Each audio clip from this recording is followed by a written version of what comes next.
ಓಂ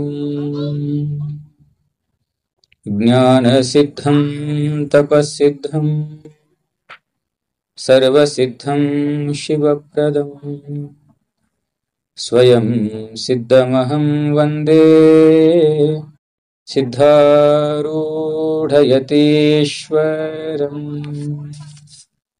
ಸಿದ್ಧಾರೂಢಯತೀಶ್ವರಂ.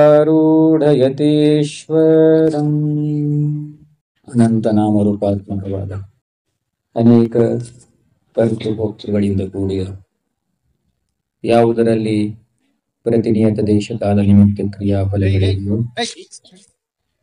ಹಾಗೂ ಮನಸಾಪಿ ಅಚಿಂತ್ಯ ರಚನಾರೂಪವಾದ ಈ ಜಗತ್ತಿನ ಉತ್ಪತ್ತಿ ಸ್ಥಿತಿ ಲಯಕ್ಕೆ ಮೂಲ ಕಾರಣಭೂತನಾದ ಪರಶಿವ ಚೈತನ್ಯಕ್ಕೂ ಪರಮಾತ್ಮನ ಅಚಿಂತ್ಯ ಶಕ್ತಿಯಾದ ಭಗವತಿ ಪರಂಬಾದಿ ಶಕ್ತಿ ಮಹಾಮಾಯೆ ಜಗಜ್ಜನನಿ ಪರಾಂಬೆಯ ದಿವ್ಯ ಅಡಿದಾವರೆಗಳಲ್ಲಿ ನತಮಸ್ತಕನಾಗುತ್ತ ಅಖಿಲಾಂಡ ಕೋಟಿ ಅನಂತ ಬ್ರಹ್ಮಾಂಡ ನಾಯಕ ಅದ್ವೈತ ಸಾರ್ವಭೌಮ ಚಕ್ರವರ್ತಿ ವೇದಾಂತ ವಾರಿಧಿ ಸಕಲ ಮತೋದ್ಧಾರಕ ವೇದಾಂತ ಸಿದ್ಧಾಂತ ಸಮನ್ವಯ ಸೂತ್ರಿ ಅಣಿಮಾಡ್ಯಷ್ಟ ಐಶ್ವರ್ಯ ಸಿದ್ಧಿಗಳುಡೆಯ ಭಗವಾನ್ ಸಿದ್ಧಾರೂಢ ಮಹಾಸ್ವಾಮಿಗಳವರ ದಿವ್ಯ ಅಡಿದಾವರೆಗಳಲ್ಲಿ ಶತಶಿರವಾಗಿ ತತ್ಸ್ವರೂಪರು ಪರಮಪೂಜ್ಯರು ಪ್ರಾತಸ್ಮರಣೀಯರು ವೇದಾಂತ ಸಿದ್ಧಾಂತ ಸಮನ್ವಯ ಸೂತ್ರಿ ನಮ್ಮ ನಿಮ್ಮೆಲ್ಲರ ಆತ್ಮಕಲ್ಯಾಣ ಕರ್ತೃಗಳಾದ ಪರಮ ಸದ್ಗುರುಗಳವರ ದಿವ್ಯ ಅಡಿದಾವರೆಗಳಲ್ಲಿ ಘೋರಿ ಘೋರಿ ನತಮಸ್ತನಾಗುತ್ತ ಪರಮಪೂಜ್ಯರು ಪ್ರಾತಸ್ಮರಣೀಯರು ಮುಮುಕ್ಷುಗಳ ಹಿತಚಿಂತಕರು ಅಕ್ಕನ ಅಪರಾವತಾರಿಗಳೆಂದು ನಾವೆಲ್ಲರೂ ಅತಃ ಪರ್ಯಂತರ ಭಾವಿಸುತ್ತಾ ಬಂದಿರುವ ಗುಲ್ಬರ್ಗ ಪೂರ್ಣ ಪ್ರಜ್ಞಾ ಯೋಗಾಶ್ರಮದ ಅಮ್ಮನವರ ಅಡಿದಾವರೆಗಳಲ್ಲಿ ನತಮಸ್ತಕನಾಗಿ ಪರಮಪೂಜ್ಯ ಪ್ರಾತಸ್ಮರಣೀಯರು ಸರಳ ಹೃದಯಗಳು ಶ್ರೀ ಶಂಕರಾನಂದ ಅಜ್ಜನವರ ಅಡಿದಾವರೆಗಳಲ್ಲಿ ಹಾಗೂ ಪರಮಪೂಜ್ಯ ಪ್ರಾತಸ್ಮರಣೀಯ ಯರಗಲದ ಅದ್ವೈತಾನಂದ ಮಹಾಸ್ವಾಮಿಗಳವರ ಅಡಿದಾವರೆಗಳಲ್ಲಿ ವೇದಿಕೆಯ ಮೇಲೆ ಆಸನಾಸನರಾಗಿರುವ ಪರಮಪೂಜ್ಯ ಶಿವಶಂಕರ ಸ್ವಾಮಿಗಳವರ ಅಡಿದಾವರೆಗಳಲ್ಲಿ ಹಾಗೇನೆ ಪರಮಪೂಜ್ಯ ಪ್ರಾತಸ್ಮರಣೀಯರಾದ ಸತೀಶ ಸ್ವಾಮಿಗಳವರ ಅಡಿದಾವರೆಗಳಲ್ಲಿ ನತಮಸ್ತಕನಾಗುತ್ತ ಈ ಸಭೆಯನ್ನು ಬಹು ವರ್ಷಗಳಿಂದ ಬಹು ಸುಂದರವಾಗಿ ಸೂತ್ರ ಸಂಚಾಲನೆ ಮಾಡಿಕೊಳ್ತಾ ಬರ್ತಾ ಇರುವ ಮಠದ ಶ್ರೀ ಭಕ್ತರಲ್ಲಿ ಹಾಗೂ ಶ್ರೀ ಪೀಠದ ಈ ಪವಿತ್ರ ಗ್ರಾಮದ ಸರ್ವ ಭಕ್ತ ಸ್ತೋಮದಲ್ಲಿ ಅನಂತ ಅನಂತ ಪ್ರಣಾಮಗಳನ್ನು ಸಮರ್ಪಣೆ ಮಾಡುತ್ತ ಇಂದಿನ ಸಾಯಂಗೋಷ್ಠಿಯಲ್ಲಿ ಪ್ರವೇಶ ಮಾಡುವ ಸದ್ಗುರು ತಂದೆಯವರ ಅಗಾಧ ಕೃಪೆಯಿಂದ ಬಹು ವರ್ಷಗಳಿಂದ ಈ ಸಾಯಂಗೋಷ್ಠಿ ಅಮಾವಾಸ್ಯೆಯದ್ದು ನಡೆದುಕೊಳ್ತಾ ಬರ್ತಾ ಇದೆ. ಇಂದು ವಿಷಯ ಚಿಂತನೆಗೆ ಇಟ್ಟುಕೊಂಡಿರುವಂಥದ್ದು ಭಗವಾನ್ ಶಂಕರಾಚಾರ್ಯರ ಮೋಹ ಮುದ್ಗರ ಈ ಚಿಕ್ಕದಾದರೂ ಬಹು ಮೂಲ್ಯವಾದ ಗ್ರಂಥದ 9ನೇ ಶ್ಲೋಕವನ್ನಾಧರಿಸಿ ಪೂಜ್ಯರೆಲ್ಲ ಕಳೆದ ಸಾರಿ ಉಪದೇಶ ಮಾಡಿದ್ದಾರೆ. ಈ ಅಮಾವಾಸ್ಯೆಯು ಕೂಡ ಆ ಶ್ಲೋಕವನ್ನೇ ಕುರಿತು ಚಿಂತನೆ ಮಾಡುವುದಾದರೆ ಆ ಶ್ಲೋಕ ಇಂತಿದೆ: ಸತ್ಸಂಗತ್ವೇ ನಿಸ್ಸಂಗತ್ವಂ, ನಿಸ್ಸಂಗತ್ವೇ ನಿರ್ಮೋಹತ್ವಂ, ನಿರ್ಮೋಹತ್ವೇ ನಿಶ್ಚಲತತ್ವಂ, ನಿಶ್ಚಲತತ್ವೇ ಜೀವನ್ಮುಕ್ತಿ.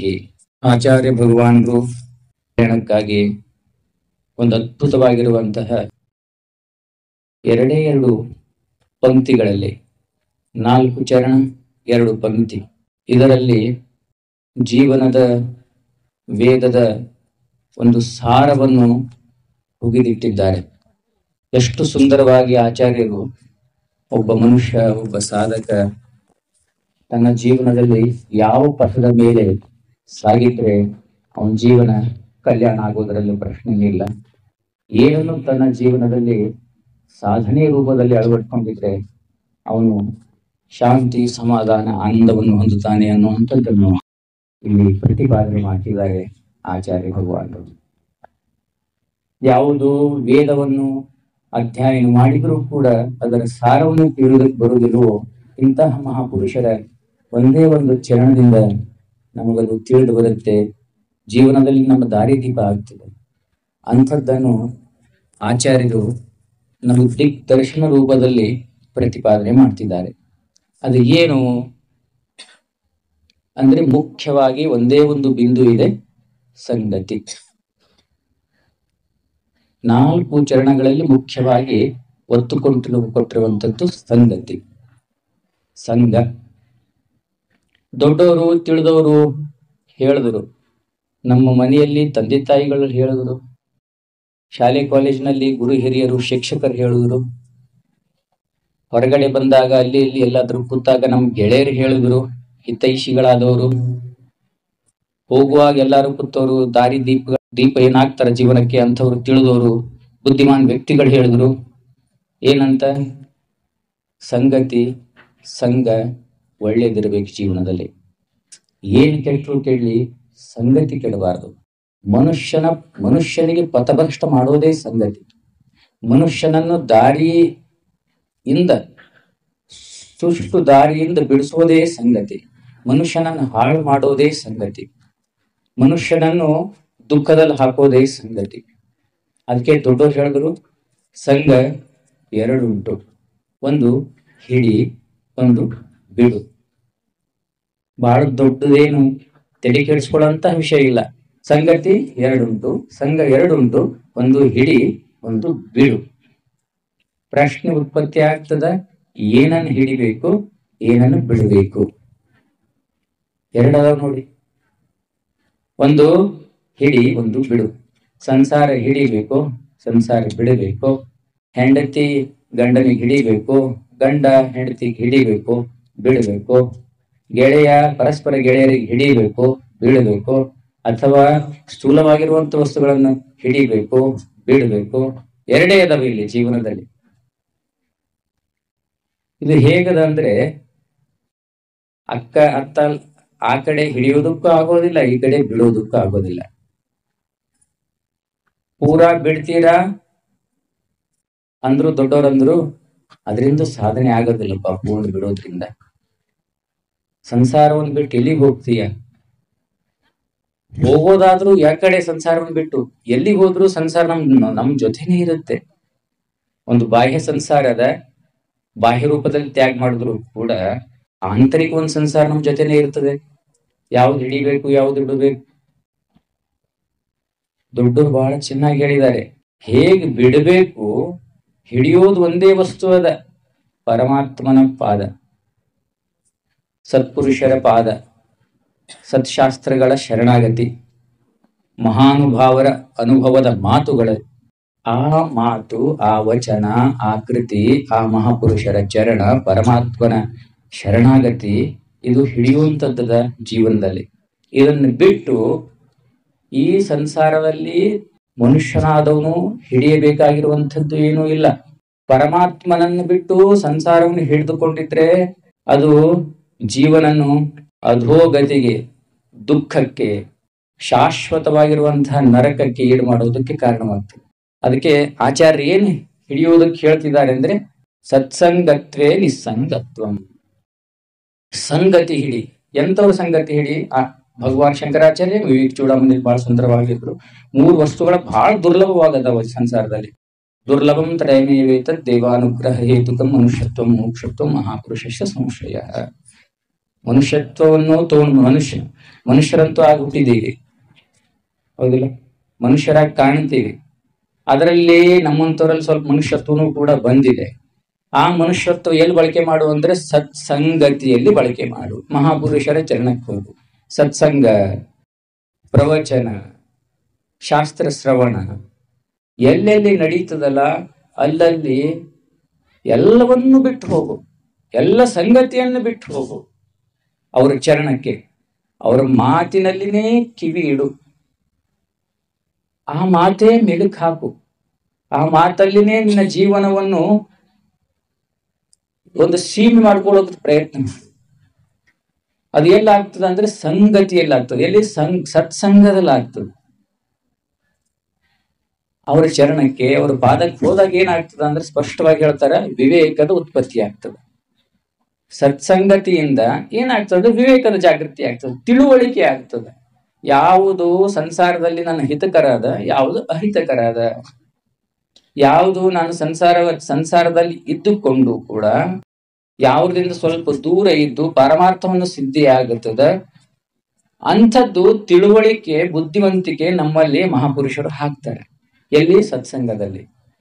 ಈ ತಿಳುವಳಿಕೆ ಏನ್ ಮಾಡ್ತದ ಅಂದ್ರೆ ಮನುಷ್ಯನಿಗೆ ಸ್ವಲ್ಪ ವಿರಾಗದ ಕಡೆ ಕರ್ಕೊಂಡು ಹೋಗ್ತದೆ, ವೈರಾಗ್ಯ ಉತ್ಪತ್ತಿ ಮಾಡ್ತದ ಜೀವನದಲ್ಲಿ. ಯಾವುದು? ತಿಳುವಳಿಕೆ. ಸತ್ಸಂಗತ್ವೇ ನಿಸ್ಸಂಗತ್ವಂ. ಈ ತಿಳುವಳಿಕೆ, ಈ ವಿವೇಕ, ನಿತ್ಯ ಅನಿತ್ಯ ಅನ್ನುವಂತಹ ಈ ವಿವೇಕ ಅನ್ನೋದಲ್ಲ, ಯಾವುದು ಶಾಶ್ವತ ಯಾವುದು ಅಶಾಶ್ವತ ಅನ್ನುವಂಥದ್ದೇನು ವಿವೇಕದ, ಇದು ಜೀವನದಲ್ಲಿ ಉತ್ಪತ್ತಿ ಆಗುತ್ತದೆ. ಅದು ಏನ್ ಮಾಡ್ತದ?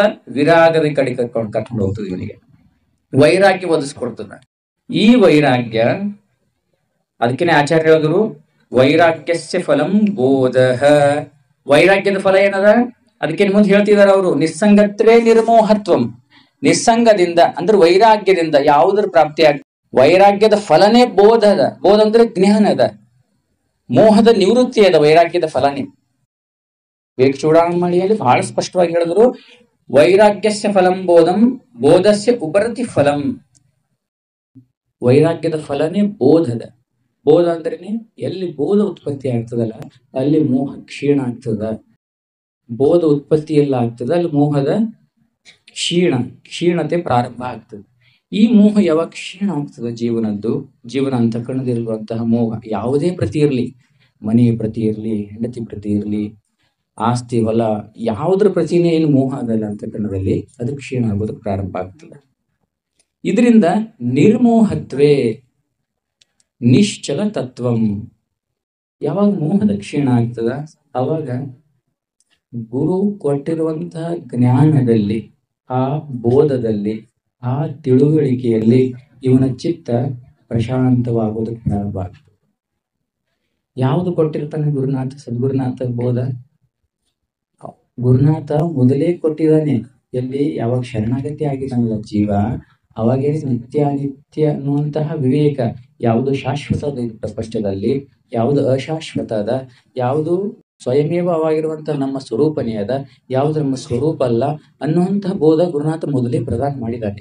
ಆ ಬೋಧದಲ್ಲಿ ಜೀವನ ಚಿತ್ತ ಸ್ಥಿರ ಆಗುವುದಕ್ಕೆ ಪ್ರಾರಂಭ ಆಗ್ತದೆ. ಈ ಸ್ಥಿರ ಆಗಿರುವಂತ ಚಿತ್ತ ಒಂದು ಕಾಲಕ್ಕೆ ಪರಿಪಕ್ವ ಆಯಿತು.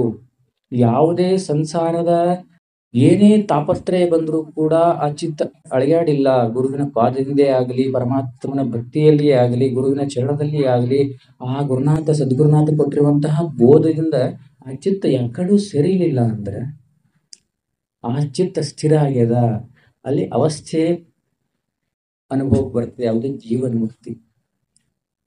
ಏನೇ ಬರಲಿ ಮನಸ್ಸು ಸದಾವ ಕಾಲ ಶಾಂತಿ ಇರ್ತದೆ. ಎಂತಹ ದುಃಖ ದುಮ್ಮಾನಿಗಳೇ ಅವನಿಗೆ ಶರೀರದ ಮೇಲೆ, ಅಂತಃಕರಣ ಮೇಲೆ ಎಷ್ಟು ಪ್ರಭಾವ ಮಾಡಿದ್ರು ಕೂಡ ಅವನಿಗೆ ಏನೂ ಆಗೋದಿಲ್ಲ. ಅಂತ ಸ್ಥಿತಿ ಆ ಗುರುನಾಥನ ಕೃಪೆಯಿಂದ ಆಗ್ತದೆ. ಅಜ್ಜನವರ ಚರಿತ್ರೆಯಲ್ಲಿ ತಾವೆಲ್ಲ ಪ್ರಚುರ ಮಾತ್ರ ಎಲ್ಲರೂ ನೋಡ್ತೀವಿ. ಅದಕ್ಕೆ ಸಂಗತಿ ಬಹಳ ಮಹತ್ವದ. ಒಂದು ಚಿಕ್ಕ ದೃಷ್ಟಾಂತ ಹೇಳಿ ನನ್ನ ವಾಣಿಗೆ ವಿರಾಮ ಮಾಡ್ತೀನಿ. ನಾರದರು ಈ ಸಂಗತಿಯನ್ನು ಕುರಿತು, ಸತ್ಸಂಗವನ್ನು ಕುರಿತು ಬಹಳ ಸುಂದರವಾಗಿ ಕೃಷ್ಣ ಪರಮಾತ್ಮನ ಕುರಿತು ನಾರದರು ಪ್ರಶ್ನೆ ಮಾಡ್ತಾರೆ. ಏ ಪರಮಾತ್ಮ, ಸತ್ಸಂಗದ ಬಗ್ಗೆ ಇಷ್ಟೊಂದು ಕೊಂಡಾಡ್ತವೆ ಶಾಸ್ತ್ರಗಳು, ಮಹಾಪುರುಷರೆಲ್ಲ, ಜ್ಞಾನಿಗಳೆಲ್ಲ, ಯಾಕೆ ಇಷ್ಟೊಂದು ಕೊಂಡಾಡ್ತೀರಾ ಸತ್ಸಂಗವನ್ನು ಕುರಿತು ಅಂದಾಗ ಪರಮಾತ್ಮ ಹೇಳ್ದ, ಏನಿಲ್ಲ, ಅಲ್ಲೊಂದು ಸಮುದ್ರದ ತಟ ಇದೆ, ಯಮುನಾ ನದಿ ಇದೆ. ಅಲ್ಲೊಂದು ತಟದ ಮೇಲೆ, ದಡೆಯ ಮೇಲೆ ಒಂದು ಕೊಚ್ಚೆಯೊಳಗೆ ಒಂದು ಚಿಕ್ಕ ಹುಳ ಇದೆ. ಆ ಹುಳವನ್ನು ಕೇಳ್ಕೊಂಡು ಬಾ, ಅದು ನಿಮ್ಗೆ ಹೇಳ್ತದೆ ಅಂತ. ನಾರದರು ಬರ್ತಾರೆ ಕೆಳಗಡೆ. ಅಲ್ಲೇ ದಂಡೆ ಮೇಲೆ ಕೊಚ್ಚೆಯೊಳಗಿರುವಂತ ಒಂದು ಹುಳ ಕೇಳ್ತಾರೆ. ಅದು ಮಾತಾಡ್ಬೇಕಲ್ರಿ ಹುಳ. ನೀವು ಯಾವ್ದಾದ್ರು ಹುಳ ಜೊತೆ ಮಾತಾಡ್ತೀವಲ್ಲ. ಅಲ್ಲೇ ಜಲ ತಗೊಂಡು ಪ್ರೋಕ್ಷಣೆ ಮಾಡ್ತಾನೆ. ನಾರದ ಅಂದ್ರೆ ಏನು? ಮಾನಸ ಪುತ್ರ, ಅದು ಬ್ರಹ್ಮದೇವರದ್ದು. ಶಕ್ತಿಪಾತ ಮಾಡಿ ಅದಕ್ಕೆ ವಾಣಿ ಕೊಡ್ತಾನೆ ನಾರದದೇವ್. ವಾಣಿ ಕೊಟ್ಟ ಕೂಡೇನೆ ಅದು ಕ್ರಿಮಿ ಹೇಳುತ್ತೆ, ಪ್ರಶ್ನೆ ಮಾಡ್ತಾನೆ, ಸತ್ಸಂಗದ ಫಲ, ಸತ್ಸಂಗ ಅಂದ್ರೆ ಏನು, ಸತ್ಸಂಗದ ಫಲ ಏನು, ಸ್ವಲ್ಪ ನಂಗೆ ಹೇಳ್ತೀಯಾ ಅಂದ್ರೆ ಅದು ಹುಳ ಹೇಳುತ್ತೆ, ಏನಿಲ್ಲ, ಒಂದು 7 ದಿವಸದ ನಂತರ ನಾನು ಮತ್ತೆ ಭೇಟಿಯಾಗು. ಇದೇ ವೃಕ್ಷದ ಮೇಲೆ, ಇಲ್ಲೇ ಒಂದು ವಟ ವೃಕ್ಷವಿದೆ, ಬಿಲ್ವಪತ್ರೆ ವೃಕ್ಷ ಇದೆ, ಅದ ಮೇಲೆ ಒಂದು ಪಕ್ಷಿ ಕುಳಿತಿರ್ತದೆ. ಆ ಪಕ್ಷಿ ನನಗೆ ಹೇಳುತ್ತೆ 7 ದಿವಸದ ನಂತರ ಬಾ ಅಂತ. ಮತ್ತೆ 7 ದಿವಸ ಆದ್ಮೇಲೆ ಅದೇ ಸ್ಥಾನದಲ್ಲಿ ಬಂದು ಪಕ್ಷಿ ಬಿಲ್ಲು ಪತ್ರೆ ಮೇಲೆ ಕೂತಿರುವಂತಹ ಒಂದು ಪಕ್ಷಿ ಕೇಳ್ತಾನೆ, ಸತ್ಸಂಗದ ಫಲ ಏನು? ಆ ಪಕ್ಷಿ ಹೇಳ್ತದೆ ಮತ್ತೆ ಹೊಳ್ಳೆವನಿಗೆ, ಹೆಂಗಿಲ್ಲ ನಾರದರೆ, ನಾನು ಇದೇ ಊರಿನಲ್ಲಿ ಒಬ್ಬ ಸಾಹುಕಾರ, ಒಬ್ಬ ರಾಜನ ಮನೆಯಲ್ಲಿ ಜನ್ಮ ಎತ್ತೀನಿ. ಜನ್ಮ ಎತ್ತಿರುವ ತೊಟ್ಟಲೊಳಗಿರುವಂತಹ ಕೂಸಿಗೆ ಬಂದು ಕೇಳಿ 7 ದಿವಸ ನಂತರ ಅದು ನಿಮ್ಗೆ ಗೊತ್ತಾಗಿ ಹೇಳುತ್ತೆ.